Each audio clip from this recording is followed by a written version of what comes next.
You're listening to PowerGridTalks, from the bucket trucks to the boardrooms. I'm your host, Tom Williamson, a journeyman lineman with over 15 years in the trade.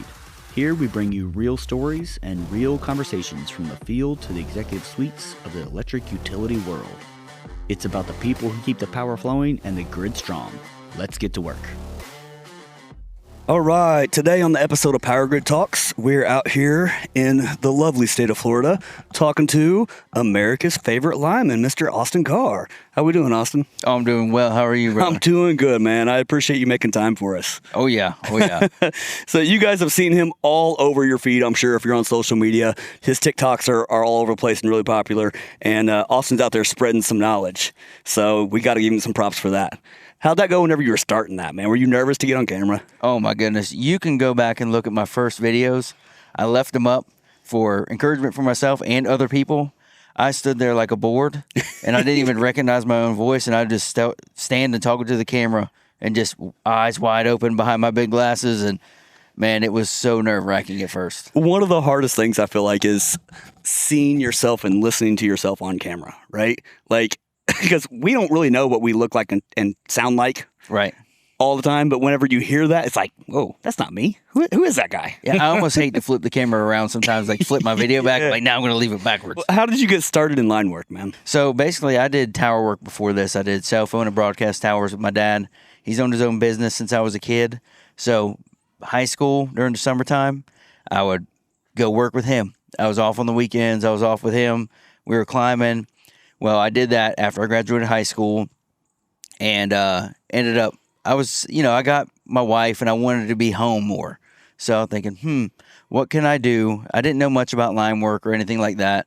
So I started doing stage rigging. So I set up all kind of like bands, Cirque du Soleil, going around just traveling the country, rigging shows, building stages. And then somebody actually tagged me in a job opening right here in my city for a lineman apprentice. And I'm like, well, you know what? I'll apply for it. A job with the city's got to be great. And that was 8 years ago, and I haven't looked back. No kidding. That's pretty cool how that worked out, man. So when you say climbing towers, are we talking like 20-foot towers or 200-foot towers? Like what kind of towers are we talking? So the highest I've been is 1,000 feet. That was on a broadcast tower. I didn't do much broadcast work. I'm not considered like a broadcast tower climber, but I did a few light bulb changes, air leak fix, stuff like that. And then most of it was either doing beef ups or like cell phone work. Man, 1,000 feet is up there. It is. That's pretty crazy. It is. Were you white-knuckled the whole time? No, the heights don't really bother me. It was more of the athleticism and the shape that I was in was not great enough to be climbing towers. I love that. That's awesome. Yeah. Yeah, there's a different element to it whenever you start doing some cardio up a 1,000-foot tower, I'm sure. Oh, yeah, and you're carrying like, 3/8 rope up there. It gets heavy. That's awesome, man. So how did you come up with America's Favorite Lineman? How'd that happen? So what's pretty cool is, I started doing my TikToks and stuff like that, and I had an apprentice. He moved here from Oregon. He moved down here all by himself. It was the first job opening that he saw, and he flew all the way down here and started a life on his own. That's cool. So, he's super young, and he watched my TikToks, and he was always, he was my apprentice at the time on a service truck. And we're talking. He's like, man, you need a cool name. And he actually came up with the name. That's awesome, man. Yeah, his name's Anthony Thomas. Okay, all right. Sometimes some of them younger kids help us see some things we can't see ourselves, right? Oh, man, as soon as I heard it, I'm like, oh, yeah, I changed it right then in the cab. That is awesome, man. Yeah, it's definitely got a ring to it. And I feel like people respond pretty well to it, right? It's catchy. People remember it. Right. Yeah, that's cool. Right. So when you started doing that, how long ago did you start doing your videos, man? I think I really started getting really into them about 2 years ago. Okay. So you're making some videos. Are you telling anybody you work with that you're doing it? Oh, yeah. It's very open. Once it started to gain a little bit of traction, I'm like, oh, no. Like, people are watching these and sharing them and saving them. I went directly to supervision, and I'm like, hey, look, this is what I'm doing. Is this okay? And at the time, it's kind of a gray area. Nobody has done it at my company before. Yeah. It's a newer thing. Right. So they're like, well, as far as we know, and this kind of kept it in the gray area. Yeah. So when the guys that you work with started seeing them out there, what'd they say? Did they give you some razz about it? Oh, yeah. It was all just, fun and jokes, but, I could hear them on the dock. Oh, yeah. I'd hear all their phones. Here he comes. Yeah, here he posted another one, and I'd be walking on the dock and I could hear my voice, and I'm like, Yeah. okay, cool. Thanks for the view, brother. That's just the nature of our industry, right? We poke fun and give a hard time to the ones that we work with. That's just kind of the way it goes. So you expected that, I'm sure. Oh, I loved it. Yeah. It was funny for me. Yeah. Could you remember your first time climbing? Apparently, it was a tower, right? Mm-hmm. What was that like? How did you have any expectations? So my first time tower climbing, I really didn't know. I mean, so it took me about 10 minutes to get my harness on. And, my dad was a firm believer in you climb with every tool that you're going to need for Just every in part case. of your job. Yeah. And I put that thing on and it was crushing me. And I'm like, oh my gosh, now I got to climb this ladder, 150, 200 feet, wherever I was going that day. And I'm like, this is not going to be easy. But, I really didn't have any expectation other than that. Yeah. But you had seen him do it 100 times. 100 times. Right? He's smaller than me. He's older than me. And he flies right up there, looks I'm easy. Like, oh, I got this. And at about 60 feet up, when I'm, and my hands are cramping, I'm like, oh man, this is not as easy as I thought. I feel like that happens a lot, right? People get on social media, they get on YouTube, whatever, and they see guys climbing, whether it's a pole or a tower or whatever, and like, oh man, that looks easy. I can do that. Yeah. Right. And I'm not saying it's the most difficult thing in the world, but there's more into that than what it looks like. Right. Those guys have done it enough to make it look easy. That's the only reason it's easy. Well, and, coming from the tower industry, and then I was rigging, and then, of course, I was telling everybody, man, I want to go be an apprentice, eventually become a lineman. And I'm thinking to myself, I'm trying to talk myself into it. I know zero about electricity.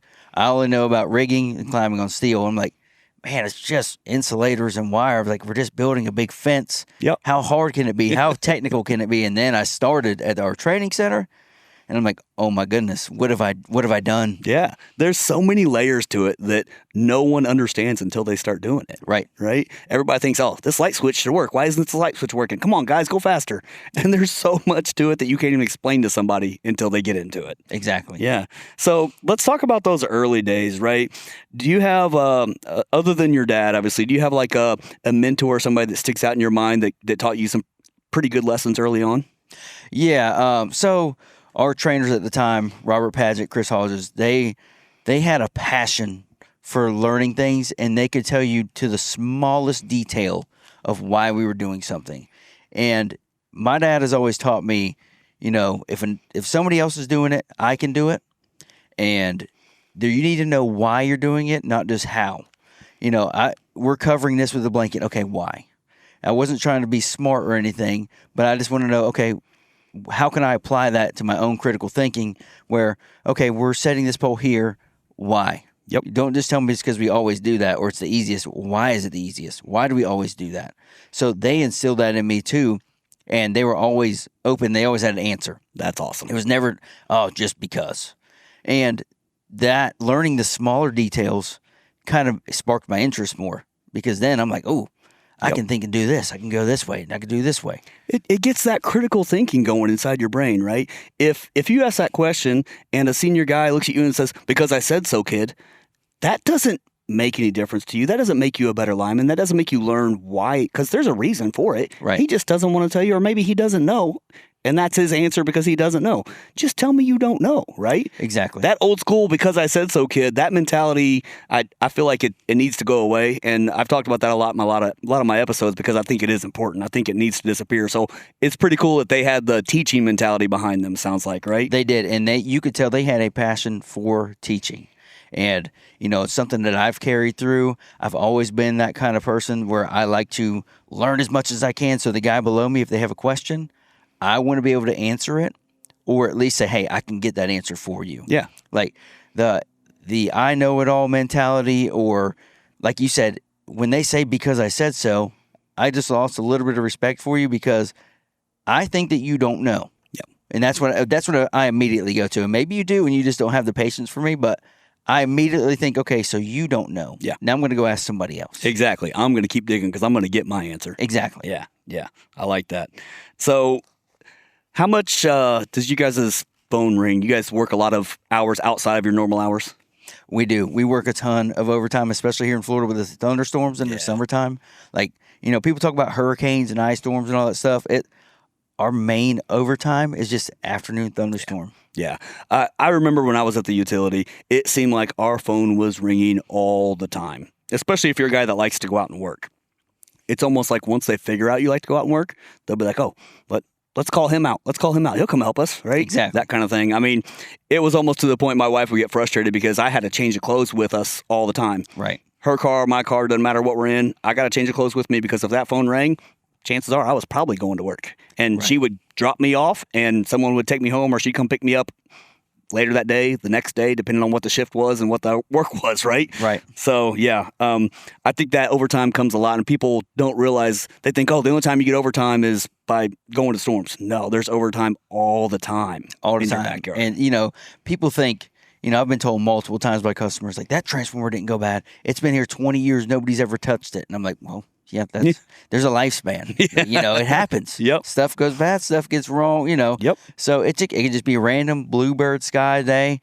And a lot of times, stuff goes way wrong. Yep, for sure. We've changed out 10, 15 transformers in a night just due to a temperature change or I don't know what it is. Squirrels are extra active that day. Yeah. So, sometimes you'll never know the reason. Right. They just give up, and that's just the way it goes. Exactly. Right? Yeah. So is there a storm story or an overtime story that sticks out in your brain that you're like, I'll never forget this day?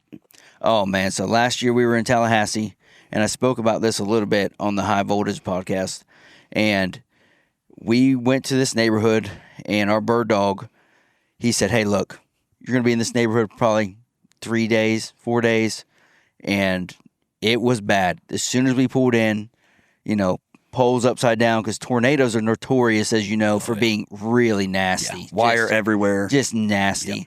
And this particular neighborhood had a ton of kids that it was noticeable. There was a lot of families in there. And they would come out and they're like, how many days you think? I'm like, well, let us assess it.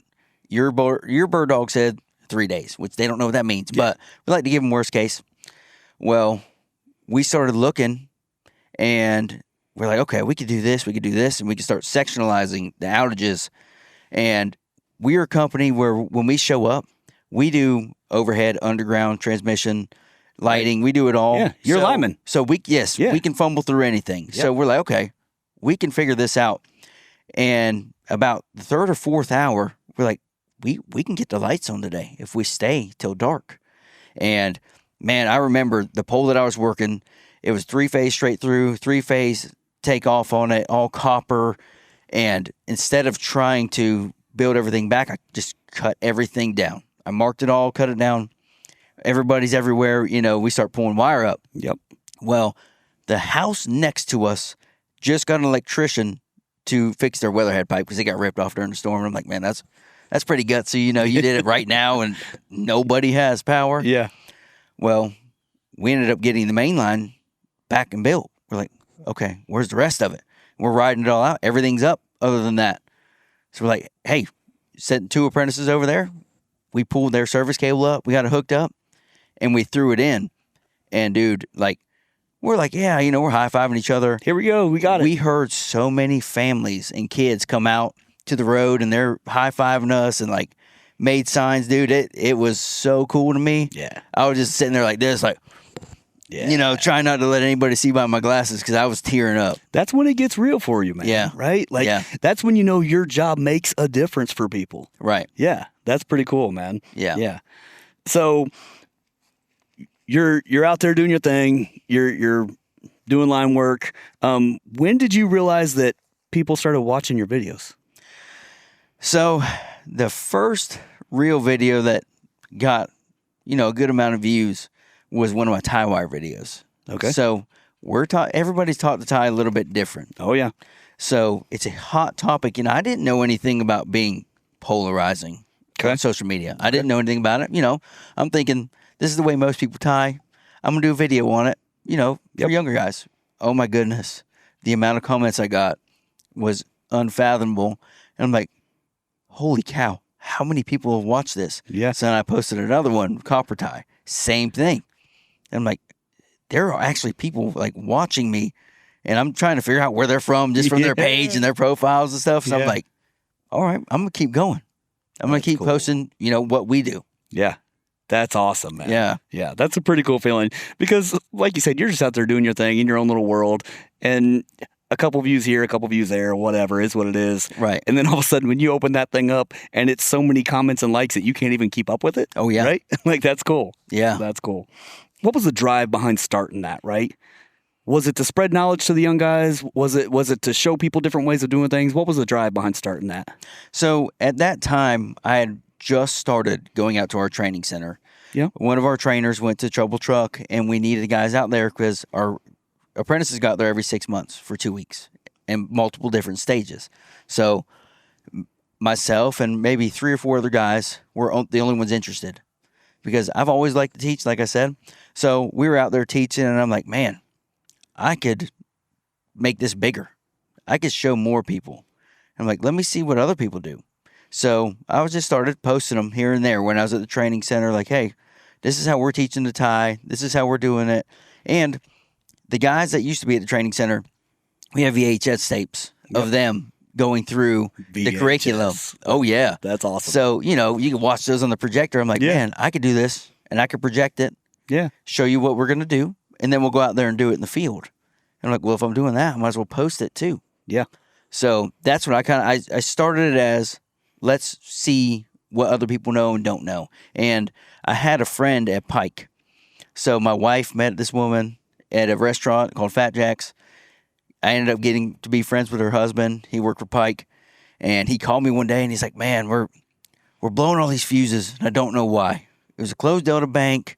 We're putting the new arrestor up because it blew the fuse. And then we took out the division fuse. And then we blew this one up. I'm like, okay, what kind of arresters are you using?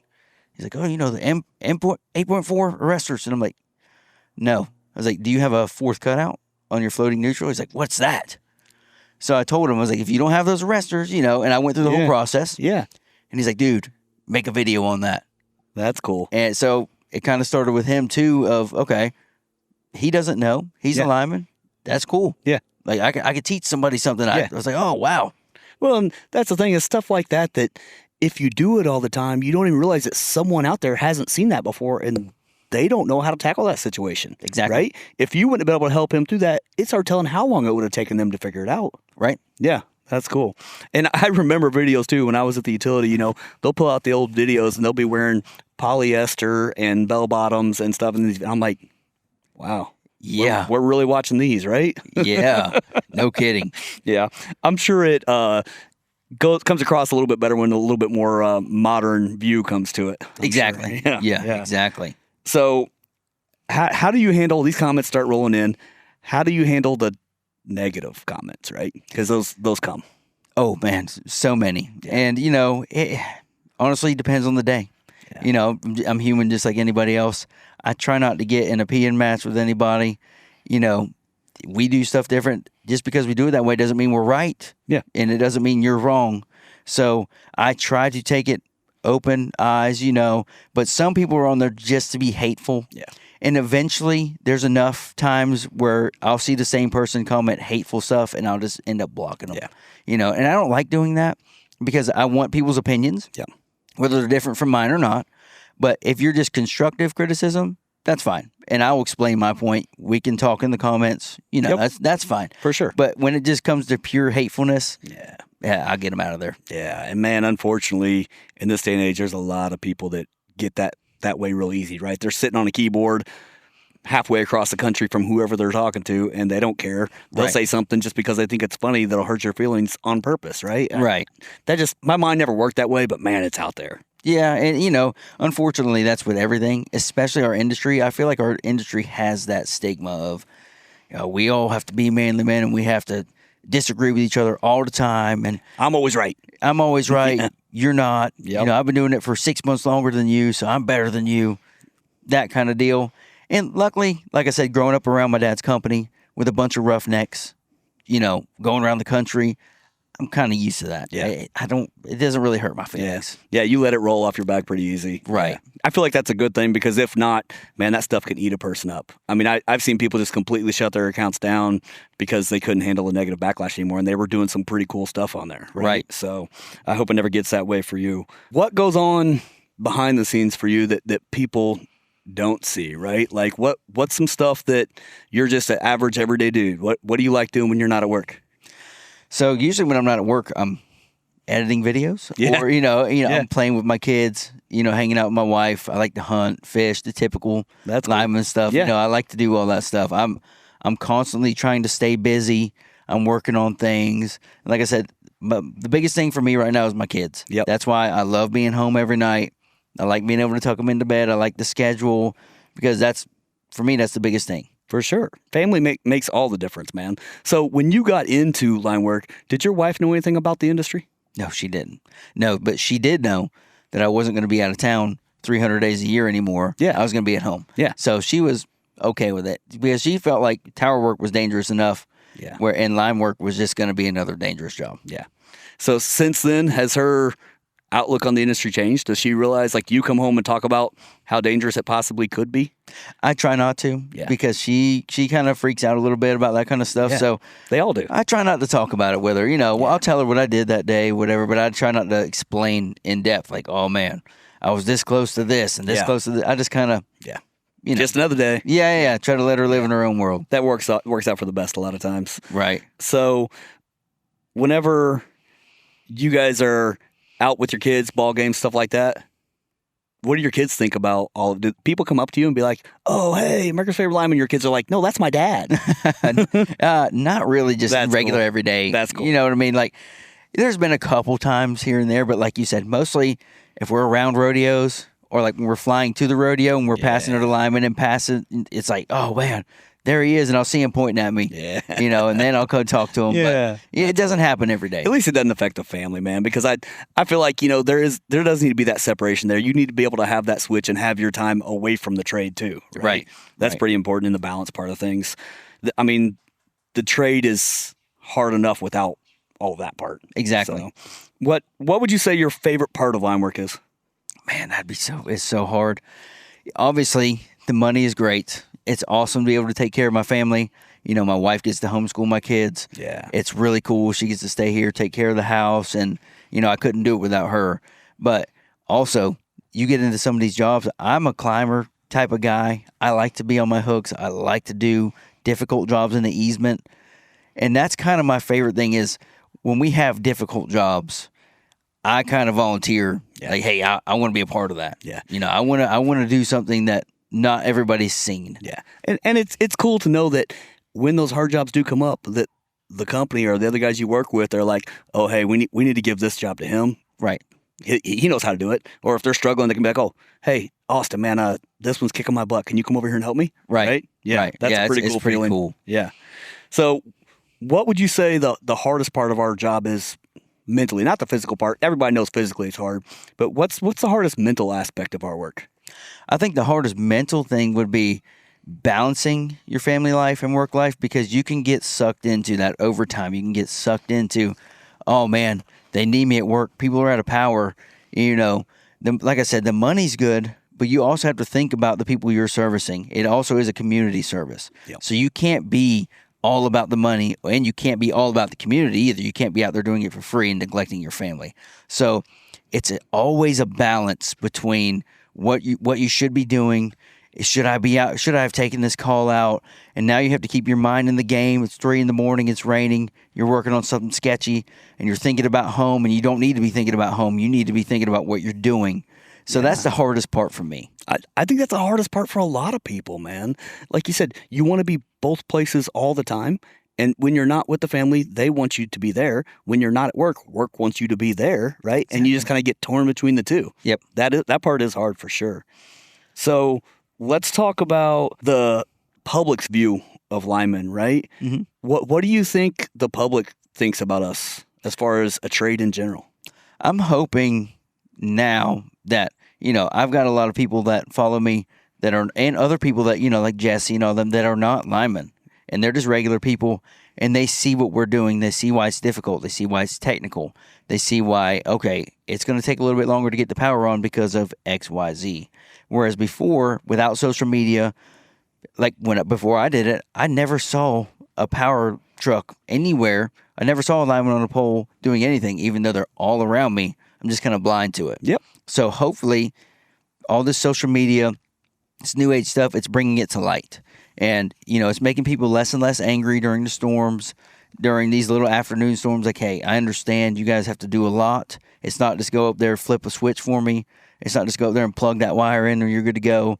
There's a lot involved. So I'm hoping that now the public's kind of shifting their mindset a little bit from, you guys are the ones, why my power bill is so high. Now I don't even have power and I'm paying for it, to, okay, I kind of understand where you're coming from too. Yeah. Hopefully, like you said, they can understand that it's not just another job. There's so much that goes into it behind the scenes. And if we don't do step A right, then step B gets somebody hurt. Right. And there's a lot that goes to that. And I think all the social media stuff is bringing a lot of light to the fact that they get a little more understanding in those tough situations. Right. When they've been 3 hours without AC, guess what? It's only 3 hours without AC. Right. We went out working for 16 hours straight, and we're still out here in the same non-AC weather you're in. Right. Trying to get your lights back on. So give us a little bit of grace. And I think they do. I think they're getting that slowly, the more information that we put out there, right? Right. So if you had to put a piece of advice out to apprentices today, what do you think something that they need to hear is? So the biggest thing for me is I get all these, I see all these apprentices making videos or talking about being a lineman or in the comments, and I love it. That's cool. I understand you're excited about it. You want to be in the trade. Awesome. My biggest advice is be an apprentice first. Yeah. You're not a lineman yet. You need to learn how to be a good apprentice. Stock the trucks. Be there early. Stay there late. Do what you need to do as an apprentice. Put that work in. Make sure you're volunteering for stuff. Even if you know you're going to get shot down, get out and put your harness on. Show them you want to get up there. Because as an apprentice, that's the time to show what you need to learn. Because you can skate by for 4 years, 5 years, whatever, and then make lineman. And then when they put you up there by yourself and you show that you don't know what you're doing or that you're dangerous, that's when it's a huge issue. Because when you're an apprentice, somebody is watching you like a hawk at all times, or they're up there with you. So if you're doing something wrong, you might get screamed at, you might get yelled at, you might get called names. Toughen up. It's all a part of the game. It's all a part of, hey, can you handle stress? Can you work in dangerous environments? Because it's not always easy. It's not an office job. So be a good apprentice. Show up, and that's going to carry into making you a good lineman. Yeah, for sure. And like you said, put the phone down. Yeah. Right? I understand that going up and filming when you're working helps people, but you need to be a seasoned lineman to do that. Right. You don't need to be a first step apprentice with this being your first time up in hot 3 phase and you want to get your phone out and make a video. Quit doing that crap. Yes. Not the time, not the place. And so the biggest thing that I want to make sure everybody knows too is I do not have a phone up there in the bucket. I've got a GoPro on my head. You can see in my videos I got both hands, both gloves on. I'm never taking a glove off to hold a phone to video what I'm doing. Exactly. I get in the bucket, I turn my GoPro on, and I start working. And 90% of what I'm doing when I'm talking to the younger lineman that's in the bucket with me, the apprentice that's up there with me, and I'm just making sure that it's heard, and I can add that right into the video. Well, and that's how we're taught to do things, right? Right. When you're up there with your pole buddy, you talk through every step. Hey, putting this jumper here, going hot with this Mac. All of that stuff is just a conversation. It's just for decades, nobody ever heard it because they weren't up there with you. Exactly. You putting that GoPro on top of your helmet is no different than you putting your safety glasses on before you go up there. Exactly. Right? But when it gets to be a problem is whenever a kid is doing hey, let me pull my phone out, and you see him in the reflection of his glasses with his bare hand and his phone doing whatever, right? It's man, quit doing that stuff. Yeah, you don't need to have any kind of communication device up there. A lot of people say personal electronic device. I think if it rings, you can send a text, you can send a call. You don't need to have that in the bucket with you. Have it on the ground. If there's something going on, either stay on the ground or say, hey, somebody trusted on the crew, will you please watch my phone? Yeah. If so-and-so calls, I'll come down there and make sure everything's okay. Yep. So when we talk about line work, right, we get a lot of mindsets going on there, and you get the mindsets of the linemen in the field doing the things, right, and then you get the mindset of the companies and the utilities and all of the people in the offices. So what's something that you wish the office side or the executive side understood about life out in the field? So I wish that they could understand that, a lot of the guys in our office have been out in the field, but that was 10, 15 years ago. Things are different. We have different equipment. We've got different safety rules. Now they know when the circuit trips. It's not just on the crew. It's not in between us. When stuff happens, we're speaking it out loud. It's not a secret. It's not what happens on the crew stays on the crew. It's, hey, let's investigate it. Why did this happen? We need to stop that from happening again. And we can't just sweep stuff under the rug, but at the same time, we still have to be able to do our job. Yeah. There's still a certain amount of risk that you have to be willing to take, calculated risks. You have to take prior knowledge, prior incidents, and put that into your job today.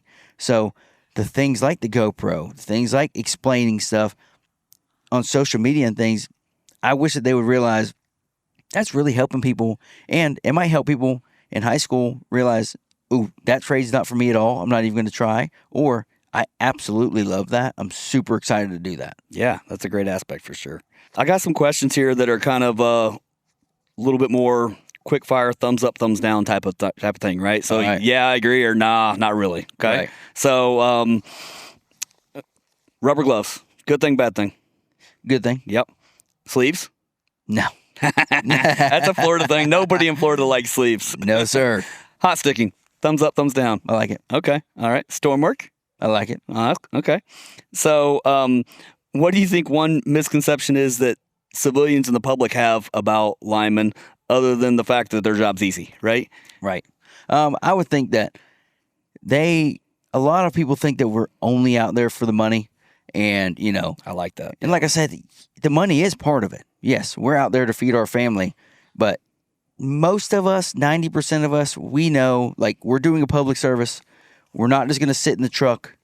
And, when we go out on a storm and you see us sitting in the truck, you don't know how bad that's eating us alive. Exactly. We are in competition with every other crew out there to get more lights on, because when we go to the show-up hall that night, we want to say, hey, we got 10,000 people on. We got 20,000 people on. What'd you do? Right. Yeah. So when you see us sitting there, it's eating us alive, and we're waiting on safety clearance to work on something else so we don't hurt somebody else down the line that's already working on it. For sure. I look at it kind of like athletes, right? Athletes at the high elite level of athletics, they're proud of what they do. They take pride in their job, right? Right. We're linemen are the same way. Oh, yeah. Most linemen have a lot of pride in what they do.